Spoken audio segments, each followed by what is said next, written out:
Good evening. You're listening to Adrenaline Radio, 1680 AM on your dial. I'm Fred Blanchard, host of Adrenaline Motorsports. Our program is from 5 p.m. to 6 p.m. every Friday. And we have in-studio guests this evening, Ben York from Roseville Rod and Custom. We were just discussing a young man who brought his 32 Roadster in on a trailer. What was mentioned also was that he brought the Roadster in on a trailer, but his dad was with him, and his dad was an old Bonneville racer himself. He'd ran a Roadster of same vintage, 1932, but he ran it at Bonneville back in the early days of when you could do such a thing. And he was talking to myself about all these kind of things, and but it's father and son deal, and dealing with custom cars, that's kind of what it is. It's a family business, and it's a family project, and there's nothing wrong with the rods that come through the building there, and you got all types. Another customer of theirs, I don't know, I believe it was Matt, is it? It came through the shop, Ben? I know that he has his motorcycle parts business, and he's also building a vehicle for Bonneville. I think it was, he calls it a bagger, I guess is what it is, but he's building his motorcycle for that. But I was more looking at the car he has, and tell me about that project that you worked on, that the beautiful 53 or 4 Chevrolet that's painted that wonderful green color. Why don't you talk to me a little bit about that? And I apologize, I didn't remember Matt's last name. Yeah, Matt Bechtold. That's a 54 Chevrolet. And the project started actually 4 years ago, I think. Was that a full-on build? Was that is that what that car was when you guys started it? Yeah, from the ground up, new chassis. It's got a big block Chevrolet, complete reconstruction of the body, chopped tops, modifications, complete floorboard from the back bumper to the top of the firewall.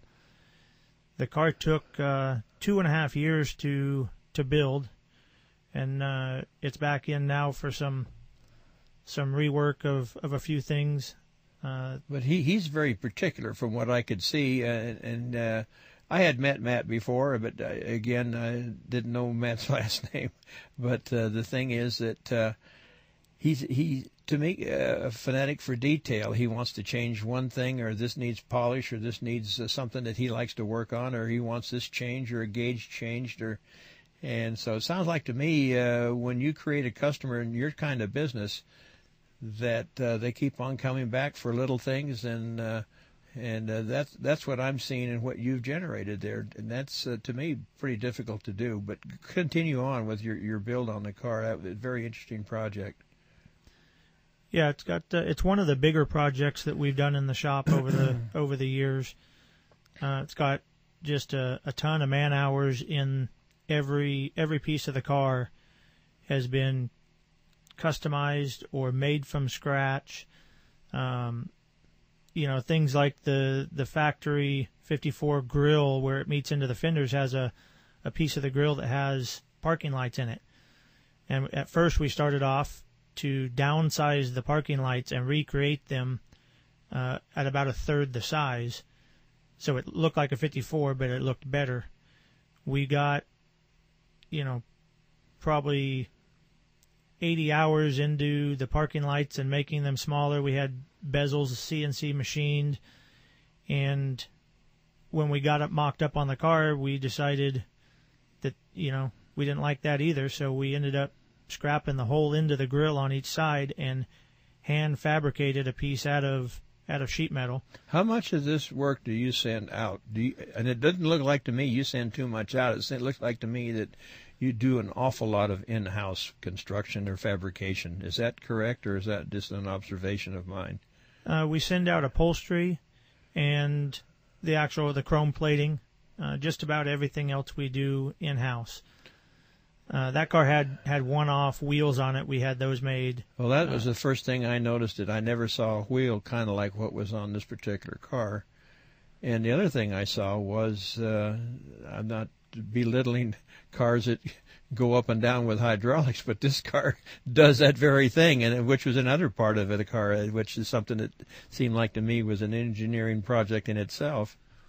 Well, it's got air suspension on it, which you can buy all of the pieces and components that go together, but you really got to work to make everything work and the car drive nice up and down. That's one of the major factors of airbags, is anybody can buy them and bolt them in, but do you really have a decent ride? Is the suspension geometry designed for where you want to drive the car when it's finished?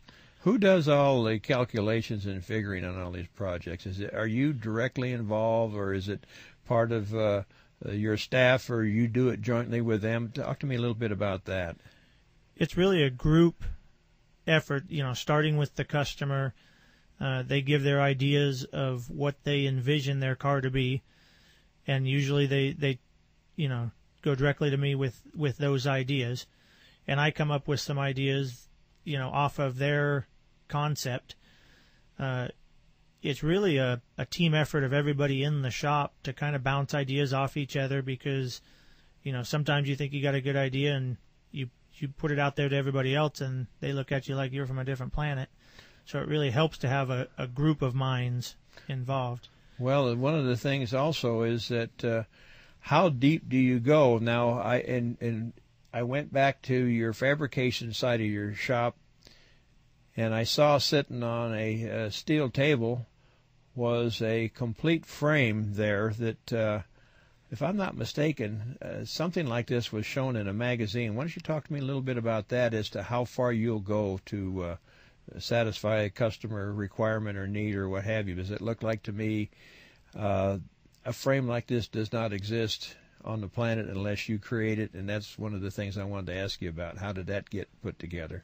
Yeah, that's a chassis for a 51 Mercury that we're building for Mike Morales, who is actually the shop manager. It's a shop project, trying to get it. Basically, we wanted to build a car with all the stops taken out. We didn't have a customer coming in that money was no object, that we could just start and show what we could possibly do. So we started with Mike's car, and we work on it after hours when we can find time.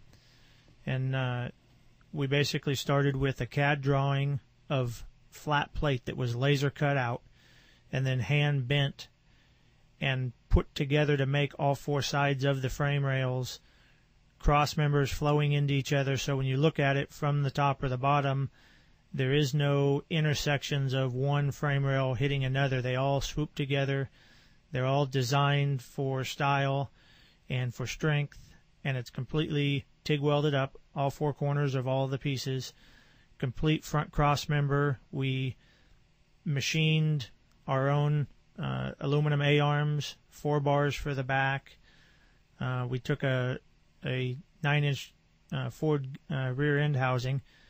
We used just the center section of it, made our own axle tubes, 4-bar brackets. We've got access doors all through the frame. I think there's probably about 20 of them that fit in flush, but you can take them out, then you can run all your brake lines, your wiring, fuel lines, everything through the frame.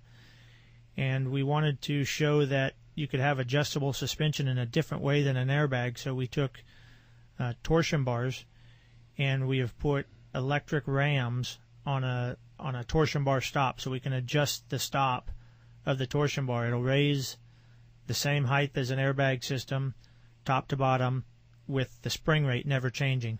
So if you've got the spring rate that's right for the car to ride nice, all the way up, all the way down, until you hit the limits of the suspension travel, it rides exactly the same. Wow, I got to tell you, just looking at the workmanship that was in this particular part, and it just amazes me.